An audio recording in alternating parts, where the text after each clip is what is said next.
Hello everyone, I'm Heather, and in this video I'm going to share with you 3 things that we learned on our most recent trip to Walt Disney World. We took a shorter than average, unplanned, last-minute trip to Walt Disney World in July. We were there from July 3rd through 8th, 2022. We rented a car from the Orlando International Airport, and we stayed in a family suite at All-Star Music Resort, which is a value resort. There will be lots more video content from this trip coming, but in today's video, I wanted to share with you 3 important things that we learned from this trip. Now, I've been to Walt Disney World many times, but I'm still always learning things. And the other thing is that Walt Disney World and Disneyland are constantly changing and updating and doing new things all the time. So pretty much anytime you go, there's going to be something new or different or something new that you learn. Okay, now the first thing that I learned on this trip was that I really liked having a car. Now, I've always been a big advocate of using Walt Disney World's free transportation network. They have an extensive transportation network at Walt Disney World. I actually made a video all about it. I'll link it up here. There's all sorts of ways to get around Walt Disney World that are completely free, that are included. You don't even have to have a park ticket. You don't even have to be staying at a resort there, and you can use them. Now, I've been at Walt Disney World in the past where we've had a car, and I'm thinking of times that I went with my dad. This was the first time that I had ever driven myself on Walt Disney World property. And I talk about this in one of the vlogs that's going to be coming up. It was an interesting experience. First of all, the Walt Disney World property, like the whole thing, is really nice. It's really beautiful. They keep the landscaping up. This is what they talk about when they say you're in the Disney bubble. It's just really pretty and very pleasant, and there's very clear, nice signs everywhere that with big arrows and Mickey ears on them that show you where to go, and it's pretty simple to find your way around. I did still have to use the GPS, or Megan would kind of guide me with it, but in a lot of places you can just follow the signs. It was strange for me to be driving because on our last 3, 4, 5 trips, we've always just used Disney Resort transportation.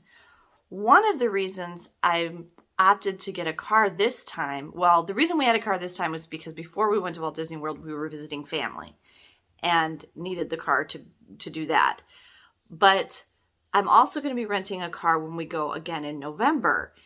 And one of the big factors for me was the fact that Disney got rid of the free Magical Express transportation from the airport. That was a really great benefit of staying at a Walt Disney World resort that is no longer there. It was free coach bus transportation. Now, the buses were owned and operated by Mears, which is a transportation company in Florida. And they have taken over now and still have very nice coach buses that they're using to transport people from the airport to the resorts and back again. But you have to pay for it. Whereas Disney's Magical Express that they offered in the past was free. So that was a real big benefit. So your options now for getting from the Orlando International Airport to Walt Disney World, there's quite a few options, but they're all going to cost money. Whereas the Disney's Magical Express was complimentary, it was included as a benefit of your resort stay. And without that, it puts all resort guests in the position of having to provide transportation from the airport some other way. It is about a 45-minute drive. It can be up to 45 minutes. It can be as little as 25. It depends what route you take and how bad traffic is. Okay, so some of your options from getting between the Orlando International Airport and Walt Disney World there are still buses. There's actually 2 companies that are providing coach bus service, and you'll see the buses all over. They're very nice, colorful, eye-catching buses. They're comfortable coach buses. They probably have something playing, some kind of entertainment on board.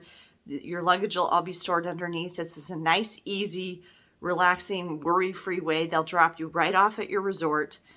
And those 2 options are the Mears Connect, which is what was the kind of direct replacement of Disney's Magical Express, still run by Mears, who's been doing it for many, many years.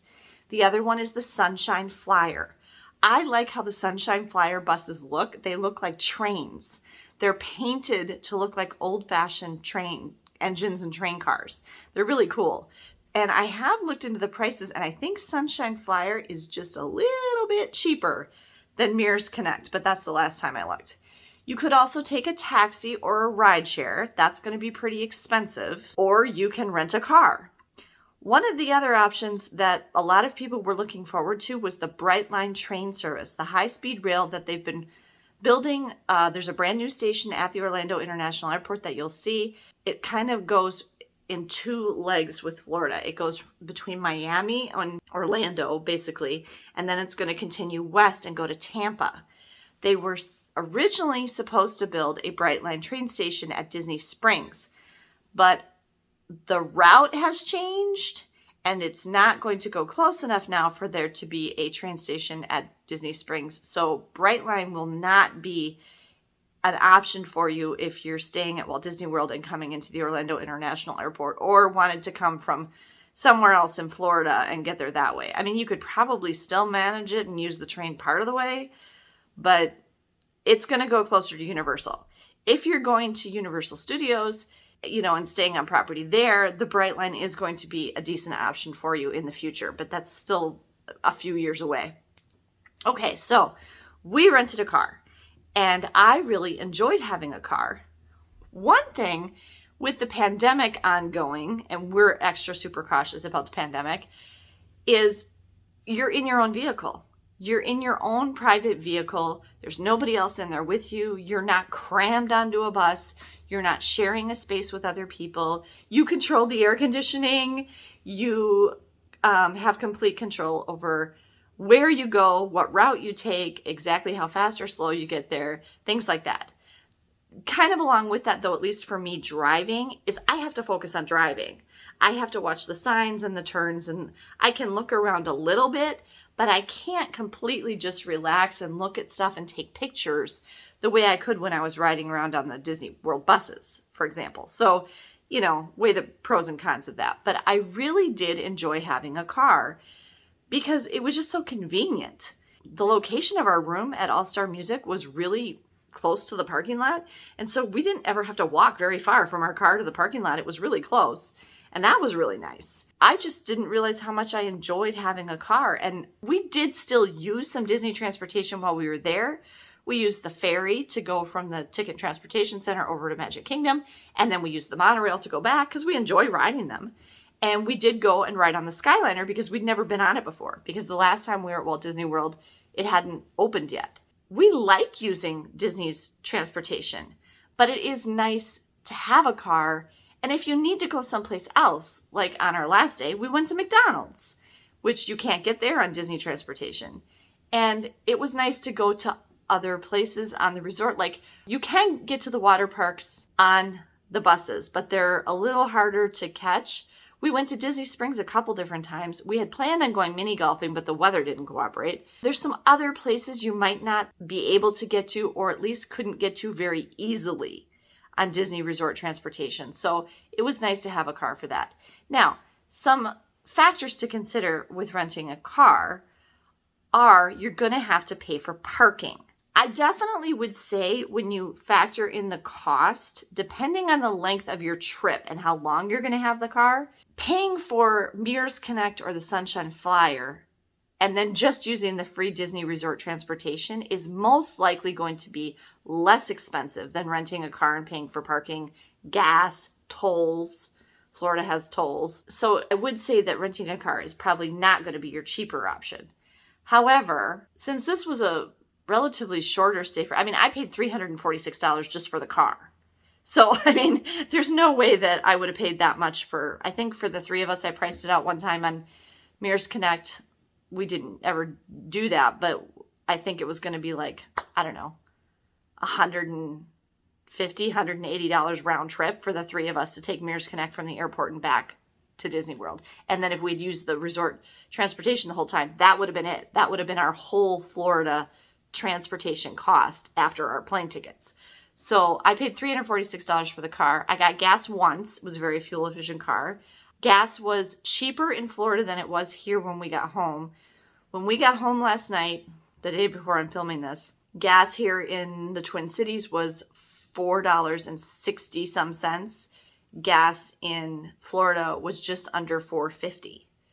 Gas is very, very high right now in the summer of 2022, but So you're going to have the expensive gas, but I did only have to get gas once, and it was like just over $40. Okay, here's how parking works with paying for parking. If you are staying at a Walt Disney World resort and you are a guest, you have to pay for parking at your resort nightly.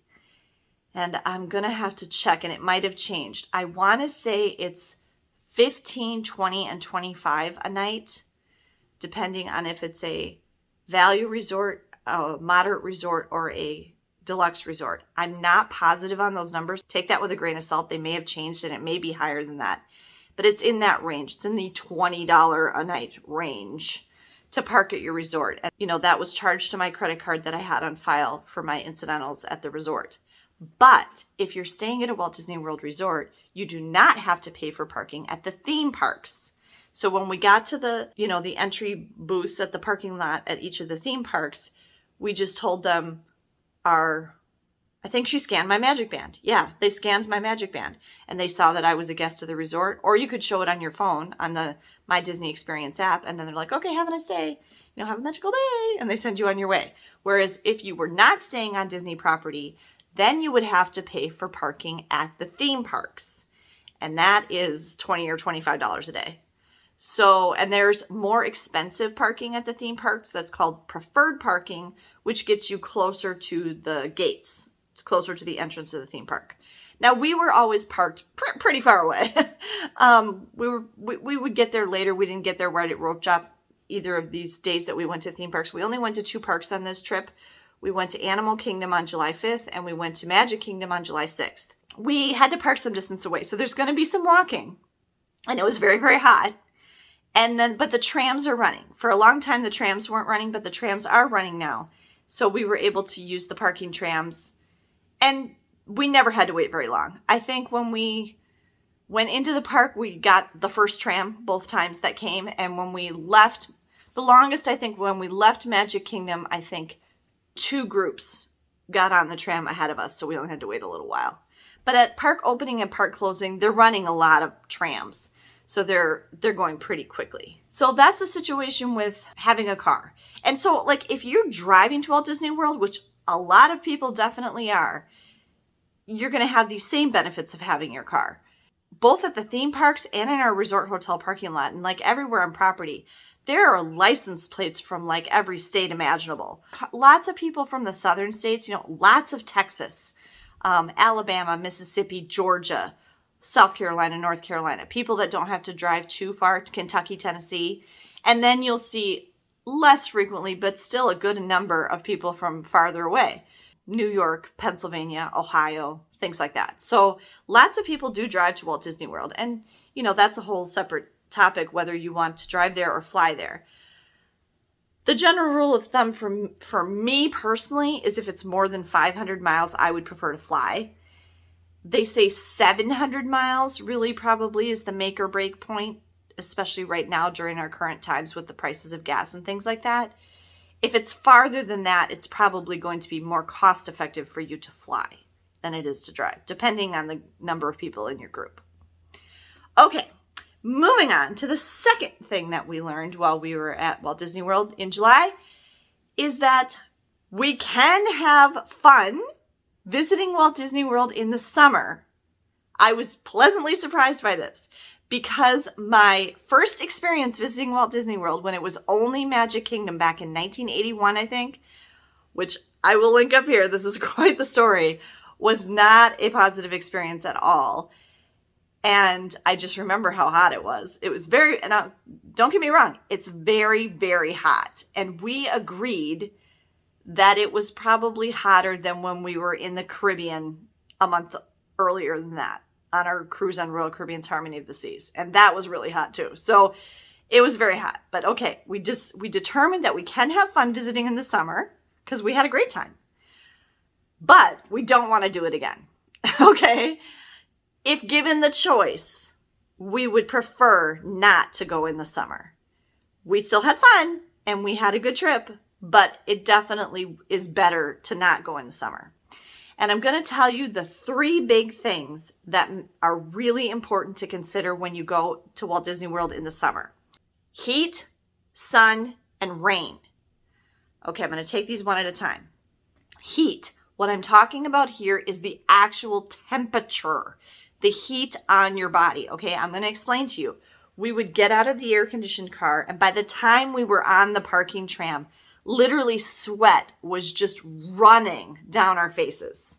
I mean, all you're doing is walking from here to there, and you're just drenched in sweat. Sweat is running down your back. Sweat is running. You can feel it running down inside your underwear. Your underwear soaked with sweat. You're very sweaty. Okay. Now that's in the middle of the day though. In the first morning hours, it's going to be okay.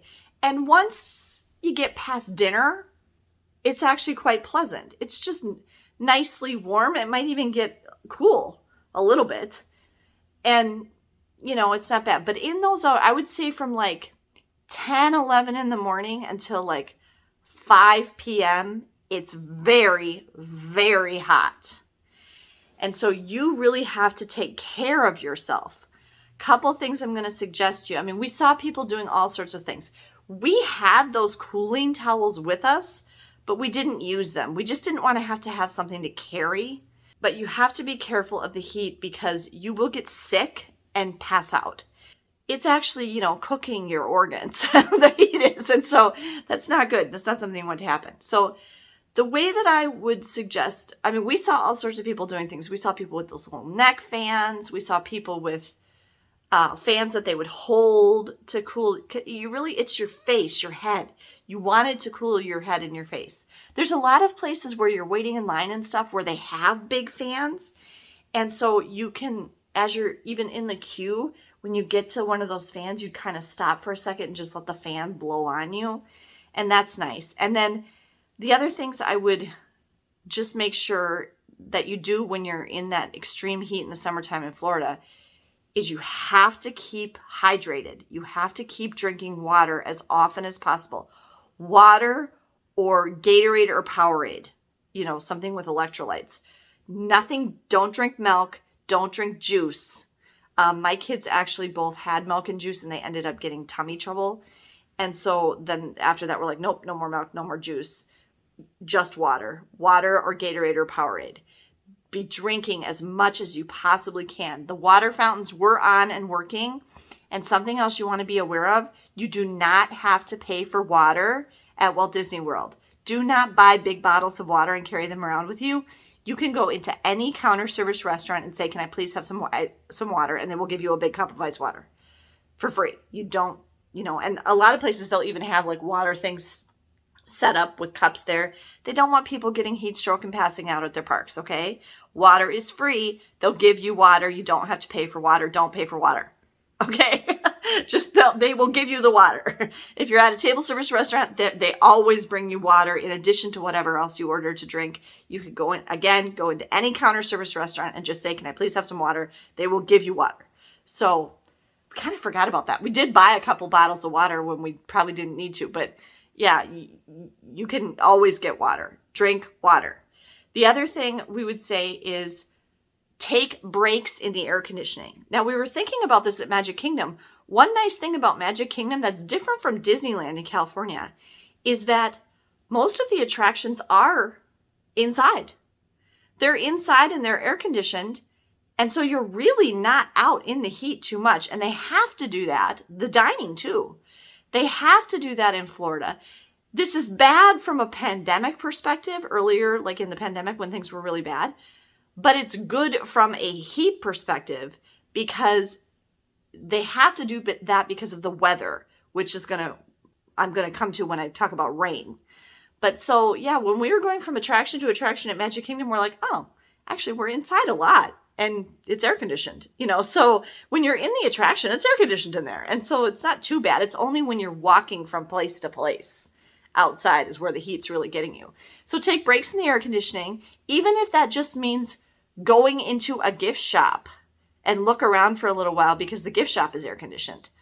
Or, get a table service dining reservation, lunch or dinner. Either one is good because it's hot at both times, honestly, in the summer.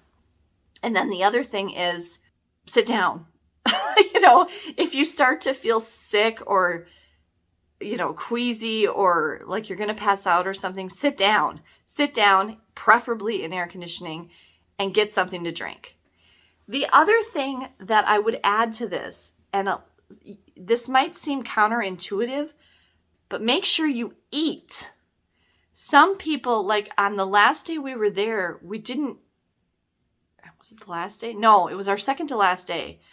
We didn't eat breakfast, and we tried to go to Typhoon Water Park, but we got there later than we planned, and we hadn't eaten yet and stuff, and so we ended up having lunch pretty late, and Megan did not feel well at all from the heat, but she also needed to eat.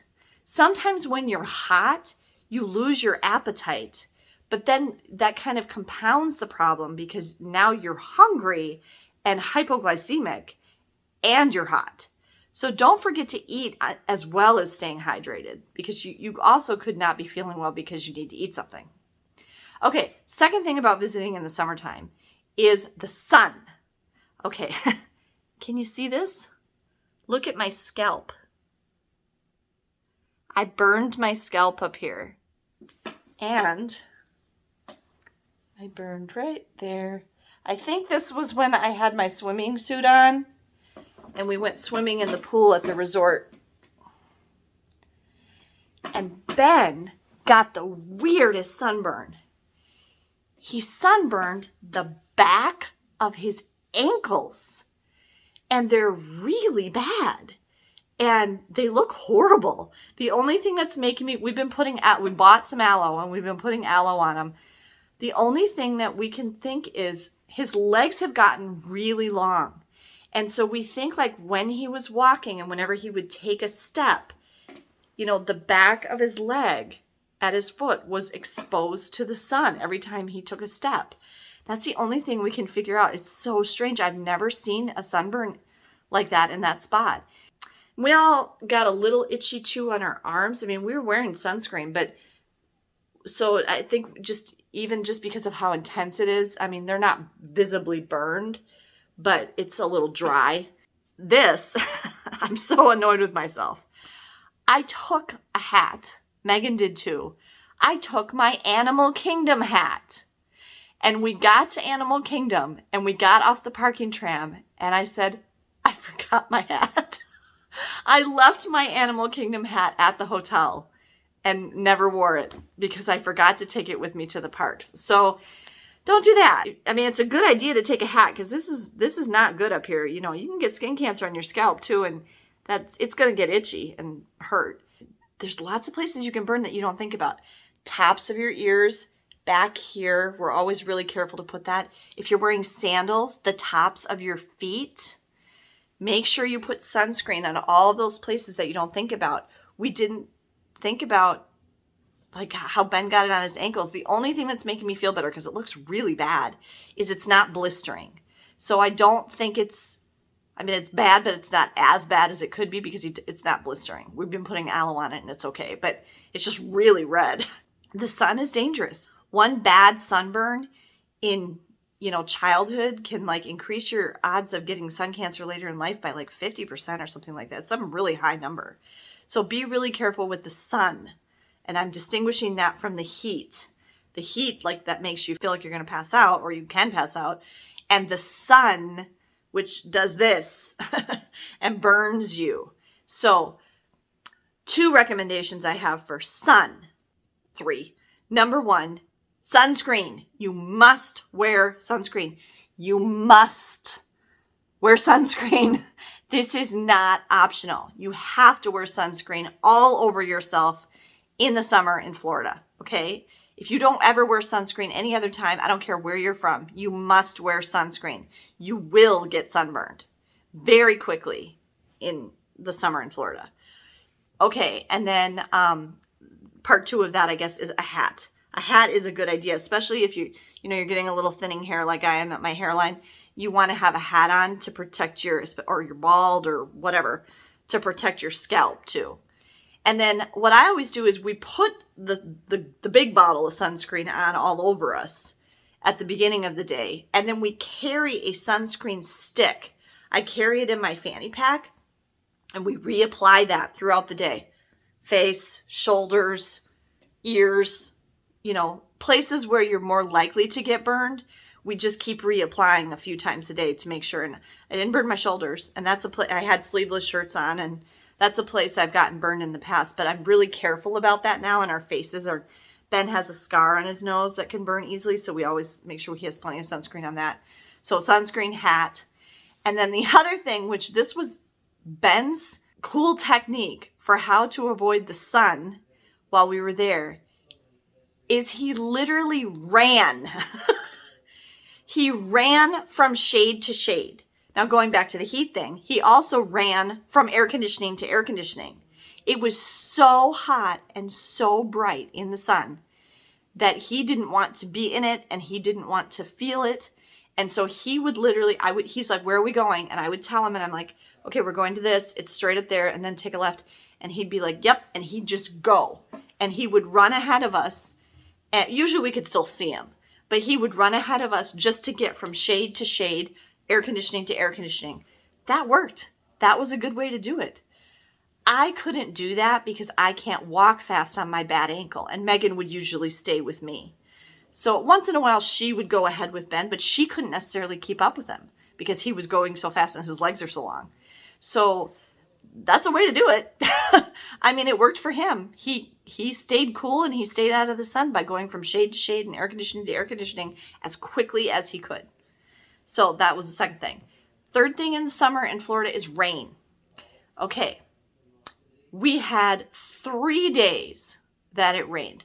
The first day we got there when we were visiting our relatives, the day we were at Animal Kingdom, which was July 5th, and the day before we left, the last day. Okay. First, I'm going to tell you how it affected us, and then I'm going to tell you how you can deal with it. I think Ben is also filming, so sorry if you can hear him in the background, and I'm going to lower my voice a little bit so I'm not disturbing him. Ben's filming in the other room too. If you haven't checked out Ben's channel, on the first day, the way it affected us was with driving. We were taking my dad to see his sister and brother-in-law, who at the time, at least that I'm filming this, he's sick with lymphoma. And my dad hadn't flown in 15 years. We wanted to make sure he got him through the airport experience and successfully navigated that. And he definitely needed our help. So I'm glad that we did that. But we had to we drove from the airport to a Shake Shack where we had lunch. And then shortly after we left the Shake Shack, it started to pour. And it was like torrential downpour pouring. And it was like a 45 minute drive from where we had lunch to my aunt and uncle's house. And it was pouring so hard, I could not see at all. And it was not safe to be driving on the highway. And so I actually had to pull over. I pulled over once for about 15, 20 minutes. And then it kind of let up a little. I mean, it was still pouring, but it was, at least I could see and my wipers could keep up.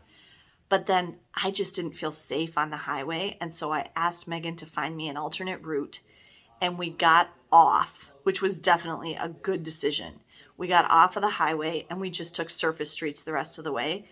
And that helped in two ways. One is there was less traffic. So it wasn't like somebody was going to run into me. And secondly, I wasn't going as fast.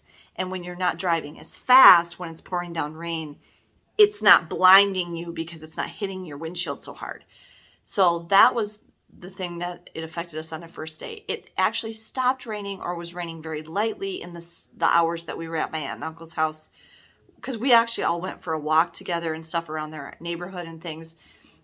And it stopped for a little while. But then when the kids and we left my dad there, and then the kids and I drove to All-Star Music Resort that evening, it was pouring again. It was not pouring as hard as it had been when we drove to my aunt and uncle's house, but it was pouring pretty hard. And it's definitely a little tense and nerve-wracking when you're trying to drive, first of all, in an unfamiliar place and in an unfamiliar car, but secondly, in pouring down rain just because it's hard to see.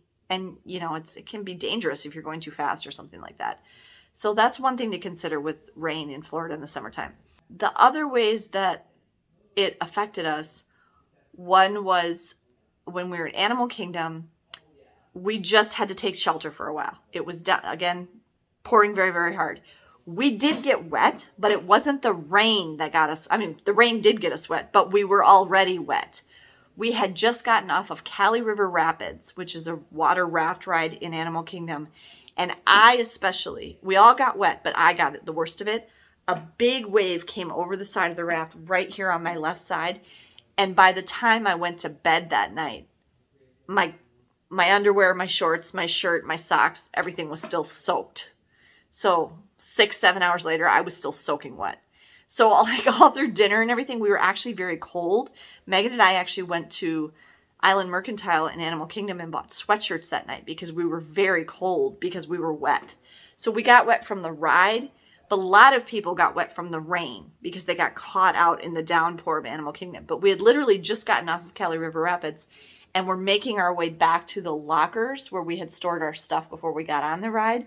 And the lockers have a roof over them. And so we just stood there under the roof where the lockers were for, it was like a half an hour, 45 minutes. And then it let up and it was lightly raining when Megan rode Expedition Everest. And we were just kind of waiting for her. And then we went to dinner at Yak and Yeti for dinner. I don't know if it was raining while we were in Yak and Yeti, but by the time we came out, it had stopped. And then it was fine. So it didn't really disrupt our park day because we didn't have anything. It didn't prevent us from doing anything we wanted to do. But that will happen, especially in the afternoon. You will get these big, heavy downpours of rain while you're at Walt Disney World in the summer. And you can walk through it, I guess. Your feet are going to get wet. But some rides might go down.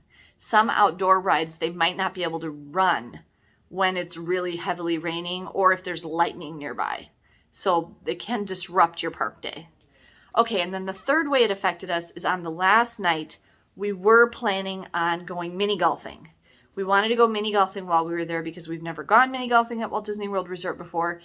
But again, it was torrential downpour raining and we weren't going to go mini golfing in the torrential downpour rain. So we didn't get to go mini golfing. So those are some ways that the rain can affect your visit to Walt Disney World. Okay, here's how you can kind of deal with it. Bring extra socks. And preferably also, if you're wearing sneakers like we were, bring extra shoes. Now, our shoes didn't get terribly wet. They were wet, but they were basically completely dry by the next morning. And then we used the hair dryer and dried them the rest of the way. Our socks were totally soaked. So if we had the opportunity to change out our socks, it can be nice if you have an extra pair of socks. Or at least bring more socks than you think you need for the trip. We each brought like 2 extra pairs. We didn't use the extra pairs, but at least we had them. So like if we had run out of socks or the socks had been all wet or something, we would have had more socks to wear. If you have some good fitting, comfortable sandals that don't give you blisters or anything and that have good cushioning, those can be a really good option to wear to Walt Disney World in the summer, because then if your feet get wet, it doesn't matter because it'll just dry. The other things you might want to consider, check the weather each day. If it's going to rain a majority of the day, bring a rain jacket or a poncho. You can get those little tiny travel size ponchos that then they get big at Walmart for like $1. Carry a couple of those in your bag. I could even fit those in my fanny pack if I had to. Or an umbrella, even a little travel compact umbrella. Be aware, they will sell you umbrellas and they will sell you ponchos at Walt Disney World for an extremely elevated price. But if it's only going to be a short amount of time of the day, I wouldn't bother. We didn't bring our rain, we had rain jackets with us and we had an umbrella with us, but we did not bring them to the parks because I looked at the hourly forecast and saw that it wasn't going to rain more than an hour or 2 of the day. So it wasn't worth it to me to carry that extra stuff. But if it's going to rain a majority of the day and you still want to be able to do stuff, well, then I would wear the rain jacket or the poncho or the umbrella, or at least have it with you. So that covers all the things about summer. So we decided we can have a good, successful, fun visit to Walt Disney World in the summer. It was good. We had a fun time. We had these little things that we had to deal with, but that's just stuff to be aware of. But we don't want to do it again. If given the choice, we would much prefer to go in fall, winter, or spring. And winter is ideal for us because it's very cold and snowy up here in the winter in Wisconsin, and to get to go to Florida in the winter is very nice. Okay, last thing that we learned, which was really interesting to me, is I learned some stuff about visiting Walt Disney World with a disability. And there were a couple things that I noticed and that I used, okay? There's a lot more than this, but there's two main things that one thing that I used myself and one thing that I noticed, okay? There's a couple of places, they were rides. What was the other one? One was Dinosaur in Animal Kingdom. And I know the other one. The other one was Flight of Passage. They were both in Animal Kingdom. And I'm sure this is true in other places too. But there were stairs. There were stairs where you had to go up or down stairs before or after you got on the ride. I can do stairs, but it takes forever. Okay, and I really prefer not to go down the stairs because then my ankle's hurting after that. And I'm very slow going down the stairs because of my ankle injury. When we got off Flight of Passage, that was the first ride we rode on in Animal Kingdom that day. And I saw, oh dear, now we have to go down a whole bunch of stairs to get out of here. I asked the cast member, is there an elevator? And she's like, oh, sure. And she took us over to the elevator and we took the elevator down. She put us in it, and we took the elevator down and we came out and we met right back up with the same people we'd been with on the ride that were coming down the stairs. So it's in the same place. And so then when we got to Dinosaur later that day, we came again and you had to go downstairs to get on the ride. And when we saw the stairs, I just took a second and looked around. Oh, here's the elevator. And I just went and got in it. And right before the doors closed, the cast member just kind of poked his face in and said, do you know what you're doing? You're okay? You seem like you know what to do. And I'm like, yeah, we're good. I said, I have a bad ankle. I need to take the elevator. And he's like, okay, good. Go ahead. That's what it's there for. So they were very happy to let me use it. And if I hadn't bothered to ask, I might not have known that was there. But once I knew that was an option, well, then I kind of looked for them and they're everywhere. So if you run into stairs and you can't do stairs like me, know that they've probably got an elevator. There's elevators all over the place. They're kind of like tucked away, but it's very close by. It's going to be right by the stairs. And it keeps you in the same queue with the same people the whole time. And then the other thing that I noticed that I thought was really cool, when we came down the elevator for the ride for Dinosaur, we were on the other side where the cast member runs the ride from the rest of the people that were getting on the ride. You'll see that quite a few places too. Another place you'll see that is Big Thunder Mountain Railroad. If you have a disability, they load you from the other side that they load everybody else on some of the rides. And this, I didn't notice it anywhere else, but they must have it and I just hadn't seen it anywhere. They had a kennel for your service dog. And I was like, oh my gosh, that's so cool. And at first when I saw it, I was like, I thought it was theming.